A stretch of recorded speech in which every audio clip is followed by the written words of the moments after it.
I'm anticipating we're going to have to do this a few times. So thank you for dialing in today and kind of being our guinea pigs on our like first run of this presentation. So I mean, just as a little work or a little kind of background, you guys know how this group came together. We've been talking and kind of like in the kind of spirit of continuing to talk about what's going on in the news and highlighting social and racial justice issues on the air, talking with them with, you know, amplifying Black voices on our airwaves and you know, outside of that. And since June, we've been talking about, you know, what we can do to kind of make that happen. So, you know, we've talked about kind of giving everybody at whatever station they're at the tools to start these conversations at whatever level they're comfortable with. You know, that was the kind of impetus behind the creation of the community Dropbox, giving people the resources to have these conversations, the editorial pieces, the PSAs, the music. If they wanted to participate, we want to make them, we want to give them the tools they need to kind of begin that conversation wherever they feel comfortable. So we're talking about FairPlay, we're talking about structural change internally, and we're also talking about audience. And in these conversations, you know, we were talking about ideas, and I have to big up Kristen Curtis from WXPN, who I see on the call, who introduced this idea to us about gifting underwriting spots to Black-owned businesses in each station's localities. And then, so as we decided that was like an idea that we kind of wanted to like dig into, I began talking to my underwriting folks that I've known from other previous projects, and that's how Sarah and I connected. So inclusion has always been part of our mission. You know, since the beginning, we've been talking about this. We've been talking about addressing these issues in ways that are relevant and speak to all different kinds of communities, and especially communities that aren't already within our sphere. So this underwriting initiative is different in that it's not just transactional. It's not us purchasing spots and then just being like, here's a thing, you know, here's a spot, go, you know, this is it. We're asking stations to participate in our program and kind of be a part of this initiative in a more like proactive way. So when I spoke to Sarah, I realized she had already kind of had something like this going at Radio Milwaukee. So I'm gonna hand it off to you, Sarah. And maybe you can tell them a little bit about how you got into doing this particular type of work. Just so you guys know, Sarah does a lot of stuff with underwriting at Radio Milwaukee, but has since developed this like other initiative, which was actually just starting to kind of take shape when, you know, before the pandemic hit. Thank you, Jess. It's nice to be here with you all, and thank you for the work that you're doing. I know that each one of you is doing really important work to move the needle on things that are critical through our platform, so I just want to say thank you for that. If you're not familiar with Radio Milwaukee, our mission is to be a catalyst for creating a better, more inclusive and engaged Milwaukee, and we do that through music and community stories and really try to focus on solution-driven content. I've been with the station since we launched, so that we launched in 2007. I started as an on-air host and still typically have a show, but I'm on a little bit of a pause due to COVID. I haven't been on the radio since March, which feels like an eternity after 13 years, but look forward to coming back to the airwaves. In my time with the station, I've really helped scale our underwriting program as a startup radio station. So when I started, we were billing around 300,000. At our peak year under my leadership, we billed about 1.4 million of business support in the Milwaukee market, which we're super proud of. One of the things that I found to be something that I thought we could continue to improve, we had what we call a public service announcement campaign, where basically every month we provided up to 4 nonprofits a flight of no charge PSAs. We then evolved that to adopt at least one of those nonprofits that would receive double the amount of PSAs as our diversity partner. And when I was reflecting on that, I was like, this is really great that we're doing it for nonprofits, but what about our diverse business owners that are for-profits? How can we really start to build more intentional relationships and also really grow our audience, expand our reach, and build community in that way, in an authentic way that shows that we see what you're doing, we want to support what you're doing, and at the same time, as a nonprofit, we also do need to have funding to exist.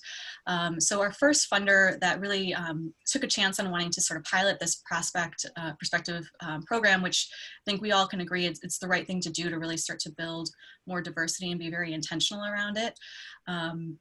We had a partner in Aurora Healthcare, which turned into Advocate Aurora, and they basically were partnering with us through their diversity initiatives. So we worked a lot with their diversity supplier initiative, and when we were evolving our partnership, they helped underwrite things like our Invisible Lines program, which was really about a segment that we did that turned into a 90-minute film about breaking down barriers. And right now we're doing a podcast called By Every Measure, which is about systemic racism.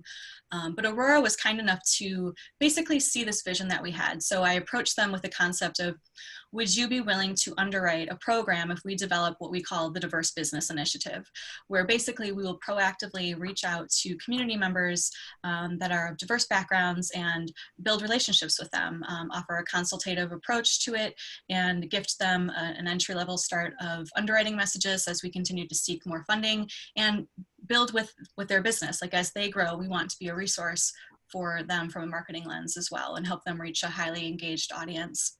At the time, there was what Milwaukee calls Brew City Match, which was basically an initiative done through the city trying to really uplift corridors in Milwaukee.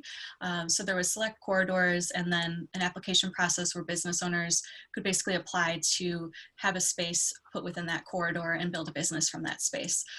So our first batch that we began to pilot was in November and December. And then we were working on phase 2 of that, and then COVID hit, and our partner was a healthcare entity. So you can probably imagine their attention was shifted in a big way.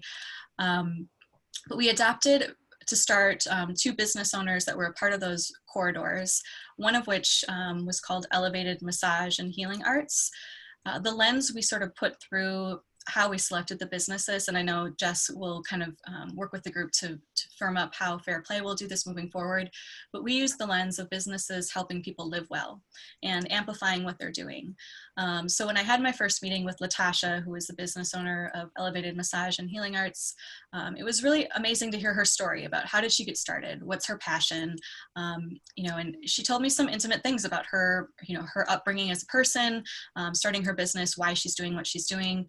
And, not only did she become a listener of the station, and she also, enjoyed the fact that we saw what she was doing, right? We wanted to support what she was doing. But we've also become friends, and when I had to buy Christmas gifts, like she was my person to go to for those gifts. So again, this is more of a building community sort of long game process where it isn't just check a box and, provide some spots to a business. It's really about how can we build more infrastructure and more, to be honest, more diverse support in our public media, realms of support. So when you look at our membership base or our business support base, I want that to reflect our community. I want that to reflect who lives in our community and how can we get to that point.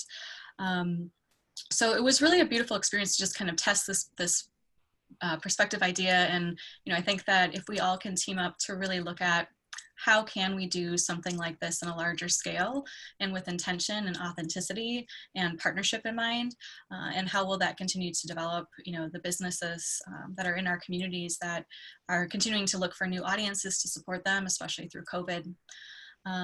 For those of you that don't know some terms in underwriting, Jess, I know you were going to create a little slide. Are you ready? Here we go. Boop. Nice. How about that? I did it. Looks great. So yeah, just the basic things that you need to know when you're talking about this. FairPlay as an organization, that's us. We're a group of people. We're an organization that's set up a charitable fund for our underwriting initiative. 501c3 status is the portion of the IRS revenue code that allows for nonprofit organizations to be exempt from paying taxes. we, as FairPlay, are granted this nonprofit status by the Players Philanthropy Fund, which I can never say every time I try to say it. And these guys are basically, you know, they've been around forever, and they act as administrators for people like us who want to create charitable funds. And they are sponsors for essentially 250 different foundations that utilize them as their kind of through a fiscal sponsorship program. And I know I've been saying fiscal sponsorship like 7,000 times. Fiscal sponsorship is the practice of a nonprofit organization like PPF lending their legal and tax exempt status to people like us that are engaged in activities, you know, to benefit our organization's mission. And we all know what underwriting is. That sponsorship that supports the mission of a statement or a station while allowing listeners to kind of form their own opinion about that message. It's not a call to action. It's you know, it's informational. It's presenting info to folks about what, you know, what this sponsor is all about. And then just to further clarify, you know, because this will be an ongoing program, we're going to be looking for funders, which in, you know, radio speak is more donors, members, sponsors. We're going to be looking for people to kind of help us continue this program month to month to month. So kind of like a sustaining member at a radio station. And Sarah has a document that Radio Milwaukee uses, which is, you know, FCC Guidelines for Underwriting. We can share that. And that'll be kind of like, I'm sure it's very similar for most stations on here. I'm going to stop the little share. But we are happy to provide that information, you know, to whoever may need it. And, you know, like we've kind of touched on this a couple times now, but the concept of the program, this particular program, is that, you know, stations are kind of buying into relationship building. We want this to be or more than just kind of transactional. We're looking to build audience and building with communities that ideally this station hasn't touched so far, and doing that by being intentional with the folks that we're connecting with. So I also did one other little screen share.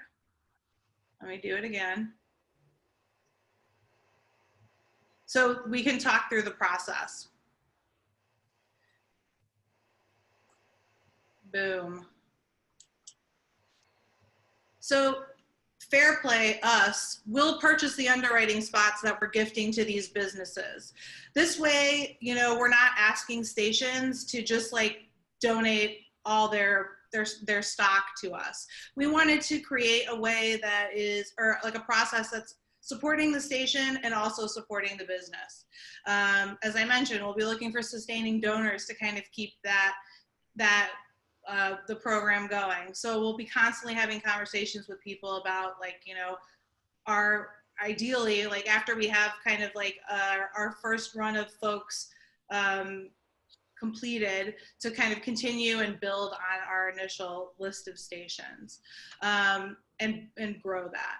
And then, so ideally, you know, we'll be purchasing spots at a uniform or some kind of discounted rate, which Sarah, I know, like, we had talked before, and you were saying it's not uncommon for stations to have some kind of like a rate that they offer to nonprofits. Mm-hmm. Right.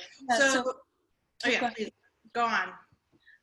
For our situation, we offered the nonprofit rate to our funder, and then we also committed to matching the spots that were purchased. So similarly to our PSA program, where we gift 12 to 24 messages to up to 4 nonprofits each month, we have done more than 4 through COVID because we have the inventory to do it, and we want to amplify people that are doing the hard work and the essential work out there right now.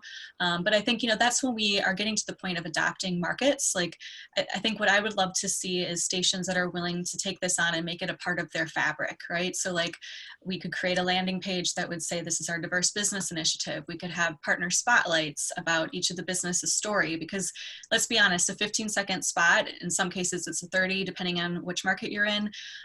You can't tell a lot in that, right? You just give people information about who the business is, where they can find more information, and typically lead them to a website.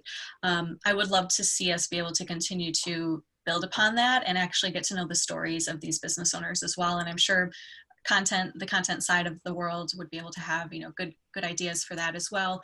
But really having a place to uplift and amplify our diverse business owners in the community. So ideally, you know, we'll be purchasing these spots and stations will match in some capacity. Maybe it's not one-to-one, but maybe there's other things that they can offer to kind of continue to amplify the program and the message. That can all be determined based on station and market and what they feel like is most effective. It similarly to that, we were talking about the duration of each kind of like flight of stations, or like each kind of the length of how long these campaigns will run. And we'd ideally like them to run a month, but depending on what makes sense both for the station and for the business owner, that can vary. We're also hoping that the station's account executives or folks like, you know, Sarah can connect with them and talk through like what makes the most sense for their businesses. For example, like if they're extremely busy, I don't know, Monday through Thursday or something, it may not make sense to run like 3 spots a day on those days. Maybe, you know, maybe it happens during a specific day or a specific program or a specific time of day. All that stuff is variable. And like we said, like hopefully these conversations and this aspect of the program is a stepping stone. It's a starting point. So we're hoping that people are game to really connect with folks and, you know, get creative on how to build the relationship, look and see what kind of, what's possible down the road. I'm going to stop staring. Stop sharing. That's my last little thing. And I want to pause too. Does anybody have any questions so far? Cause I know, just going through the process, I just want to make sure to take a minute just in case anything is unclear or needs to be clarified. Also, I need to plug in my computer. But did that all pretty much make sense? Is anybody on the call from a station that is doing anything like this? I know, so I'm from Chirp in Chicago, and I know I'm not like super involved with the underwriting team, but I do know that we were donating spots, at least at the beginning of the summer. I'm sure that we still are, but again, I would just have to check with our GM. Yeah, that's great. Thank you for sharing that. I met someone from your team at some point. He toured the building. I'm forgetting his name, but he came for a visit. Was it Bradley Morgan? A few years ago. I'll look through my email because I'm not recalling the name, and usually I'm pretty good at that, but for some reason I'm just spacing on it. But it's nice to, you're not far from where I am, so maybe one day when we're not in COVID times, we can connect. Yeah, definitely. Also, and then to kind of continue, just for transparency's sake on like who is being gifted these spots. That's very much something we're still working out right now. I think for the first round of stations, and maybe the first couple rounds of stations, we are gonna have to rely on our partners kind of do the heavy lift and either recommend businesses that they feel passionate about or people that they feel like would be good to connect with on this. Ideally, somewhere down the line, we'll create like an application where people can just fill out, if they want to be considered for this gifting process, anybody can fill out a form and, you know, let us know what their business is, their locality, and, you know, it'll be open. I don't want it to, I think that like a lot of great information can probably come from just like outside of our bubble as well. So we want to make sure that access is there for whoever wants to try and apply. And Yeah, I mean, like with that comes the kind of larger discussion, and we'll have to do this within the group about the kind of filter that we want to apply to the program. Like, what is our, what are we looking for? Is it specifically Black-owned businesses? Is it something having to do with wellness? Like, what's the kind of tilt we want to put on it? So the initial kind of run of stations that we kind of see happening, hopefully in the next month, it would be like four stations as our kind of like test run. And you know, when Sarah was talking about the diverse business initiative, that's something that Radio Milwaukee has been developing on their own, and something that potentially, you know, if we, you know, as we are kind of developing our initiative as well, and we see kind of proof of concept there, we hope we can help them develop, because that can be, to me, that seems like if we can get people to actually buy into having a program at their stations, and then kind of continue adding stations all over the US, all over the Midwest, all over the South. If we can present kind of like a united front, I think that potentially gives us the opportunity to pitch to larger funders and potentially do more with more businesses. That's something that's like, it still feels like a little ways down the road. Obviously, we have to kind of show and prove first. We have to figure out like our first kind of batch of stations and businesses, and be able to kind of like see and measure the effects that we have. But just based on the kind of case studies that Sarah's presented, I feel positive that like there's a lot of really great connections to be made. And, you know, in talking to, when we were talking before, and I don't know if you mentioned this, Sarah, but in the example she was talking about with Latasha, that woman was never a listener of Radio Milwaukee before. She was aware of the station, but like it essentially created a connection there that didn't already exist, and potentially a lasting one. So that's kind of the tone and the kind of like initial, like, I mean, as far as like the type of business we're looking for. Obviously, it doesn't have to be totally outside the box, but we want to be really stretching out to places that we're not already talking to, essentially. Yeah, to add to that, I would say, you know, viewing this as like bringing people into the family, right? Bringing them into the fold. Like when Latasha and I met, we did a full tour of the building. I introduced her to whatever staff that was around in the space. She met Tariq Moody, who many of you may know. I always say Tariq Moody is from the future. But Latasha ended up, you know, really gravitating to Rhythm Lab Radio and discovered some music and was, you know, posting about it on social media. And like me seeing that, I was like, that's really cool. Like she probably wouldn't have found us if we hadn't reached out and started to build that bridge. So I think, you know, really being intentional and making it authentic, and, you know, again, growing the family of support base, growing the family of listeners, and really being intentional about diversifying our audiences and our support base. Because I think, you know, public media, I think for the last 10 years or so, we've been working on appealing to the younger demographic, but I don't know that we've been doing enough work on diversifying our audience in all facets. And I think that this could just be another way to do that in an authentic way. And so I think also another thing too, and Sarah, one other thing I just have like scribbled down as a note here is that if indeed we feel like this program is worthwhile and it's actually creating the connections we intend it to be, and people do opt into the diverse business initiative, it's possible for them to raise and to approach funders for that on their own as well. They don't need us to do that, essentially, is what I'm getting at. So yeah, it's like, I think it's, there's strength in numbers, obviously, but there's a lot of potential for stations to work independently on the things that they feel like are important to them also. Just want to stress that also. Just, you know, not everything has to hinge on what we're doing right here. Yeah, and I think you hit on this earlier, Jess, but it's really important that the stations that want to take this on have buy-in on their whole team, right? Like if it becomes a program of the station, something that people will be directing energy towards, you also need the boots on the ground of who knows that local market well, like who can help feed the suggestions for which businesses should we be intentionally reaching out to from an outreach standpoint, or which businesses have a great story to tell from a partner spotlight standpoint.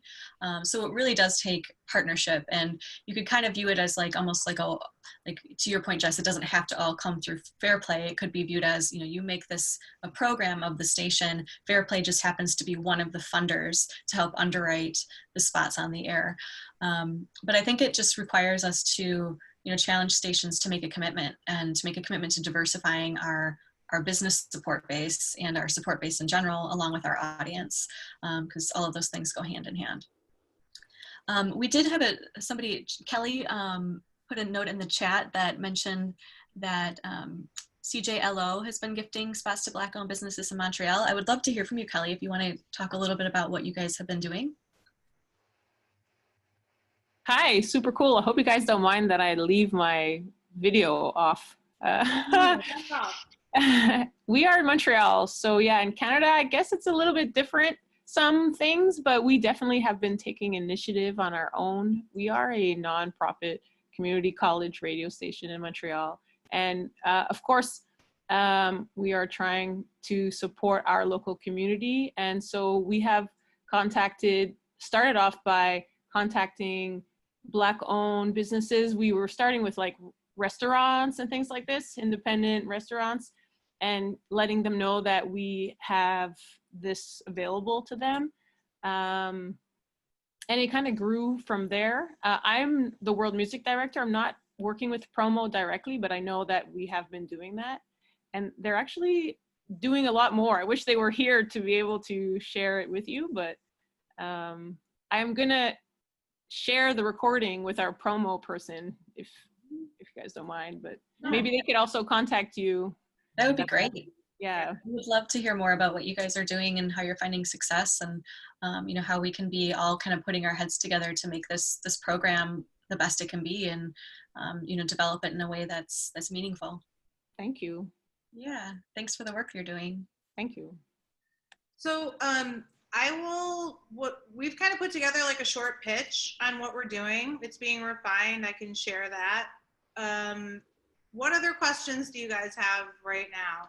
Or do we need to like marinate on all the things?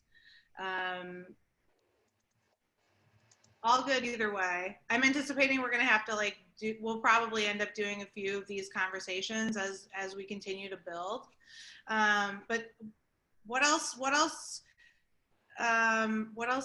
feels like a question mark? Anything feel weird? Anything feel jar? I see you. I have a question. Is there going to be like a separate breakout group just to talk about underwriting like this? Yes, there is one, and I will add you to it. Okay, I'd love to be on it. And also, I've got at least one question, and it's a very in the weeds kind of question. I don't know if everyone would benefit from the answer, so I'll just go ahead and ask it. So in this the messaging, would it also have to include that the support is also coming from FairPlay? Yeah, I think because FairPlay is acting as the agency, it would probably have to have like a tagline at the end. Sarah, I think that's, but I think actually, Sarah, you answer this because I feel like we talked about this. Yeah, so legally, you have to identify who's paying for the spot. If you're acting as a fund or an agency, there are some intricacies within that. So for example, like if XYZ Foundation is buying for, or XYZ agency is buying for XYZ company, most times they're the buyer and they're not acknowledged. In this case, it really depends on how we frame it. And I think too, it also depends on how the stations are willing to adopt it. Like if it's a straight ahead transactional spot where they're maybe not creating a program, then legally you have to identify who's paying for the spot, and their business needs to reflect what the message is about. So in this case, you would have a little line about what FairPlay's mission is. is, and you would talk about, you know, FairPlay's mission is to XYZ, whatever that is that you turn it into being. And then you would say, you know, proud to support X from the stance of a funder. If the station is willing to make it an official program, then you kind of fall more into the sponsorship world. So it would be, you know, XYZ station is featuring XYZ business as a part of our diverse business initiative. And at the end of that feature, however that comes across, if that's a 30-second recorded bit or a live bit, then you would acknowledge who's supporting that effort. So it could say, you know, the Diverse Business Initiative is graciously funded by FairPlay or other funders. So it kind of depends on where we start with each station.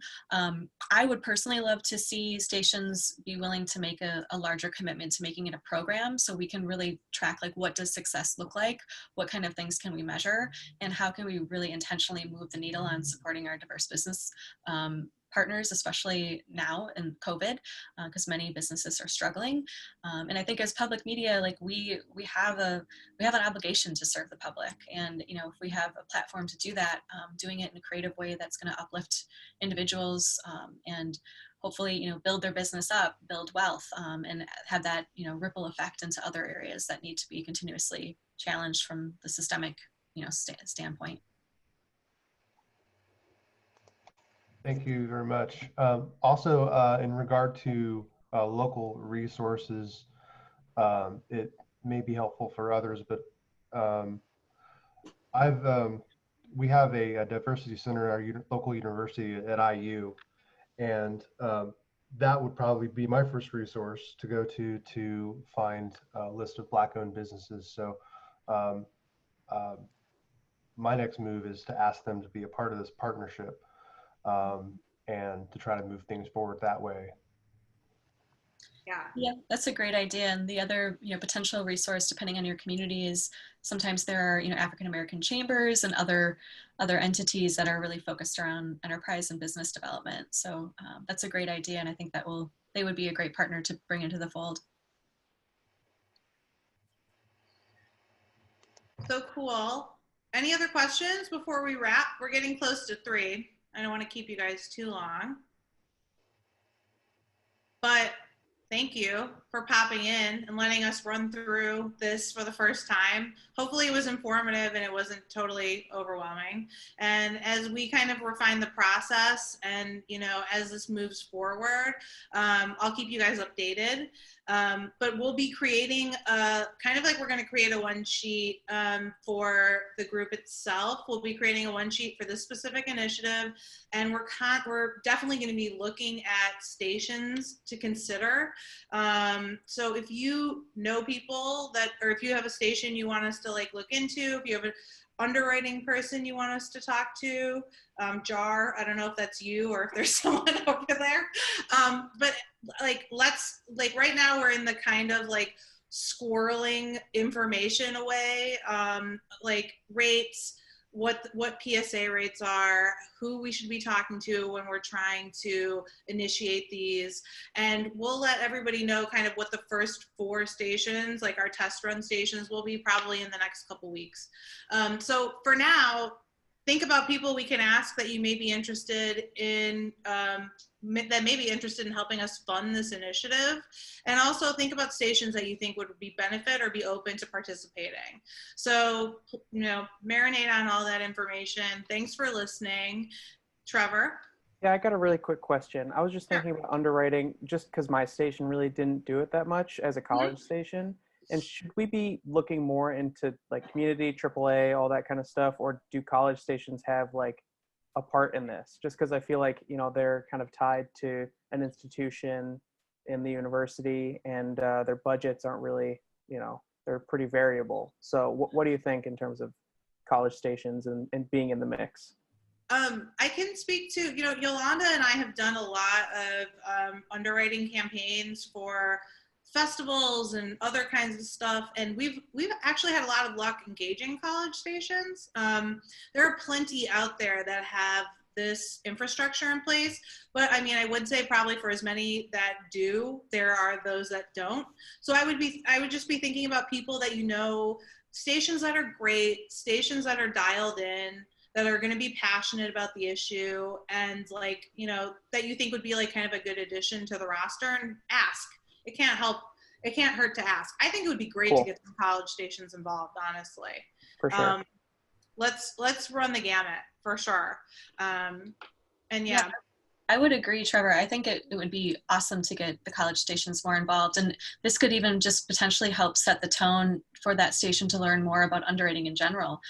You know, I think if there's a way that we can be building up our college stations to be well funded and to not depend on, you know, solely, you know, if it's university support or state support, whatever it is, you know, I'm always all about like, how can we bring more voices to the table and help with sustainability. And I think, you know, there's so much to learn from the younger generation of people coming up in media too. So, you know, activating that network and engaging them to help, you know, recruit the businesses that are potentially going to be a part of this initiative and build relationships and, you know, influence their friends and their networks. I think that there's a lot of power in that. So I think it would be great to have college stations involved.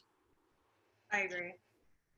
I do want to throw one little thing in the chat for you all in case if you haven't been following. I know I mentioned Tariq Moody and he's been on these calls before. He's been working really, really hard on a great new podcast that we launched. It's a 6-part podcast about systemic racism.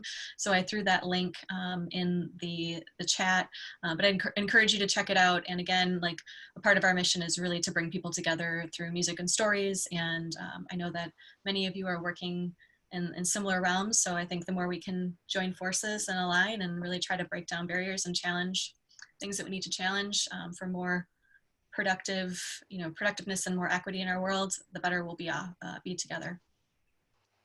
Yeah, I think that actually the last episode in that podcast dropped Monday.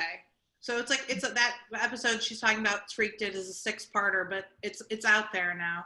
Also big up to Kristen Curtis for planting the seed and kind of, you know, inspiring the conversation and inspiring the connection with Sarah. Thank you guys so much. Anybody who wants to get involved on a larger level with this initiative or learn more or whatever, just drop a line in the chat, drop me a line, and we'll meet back here again next Tuesday, 2 p.m. Eastern. Thank you guys so much. All right. Bye, everybody. Thank you for your time today. Thank you. Good language.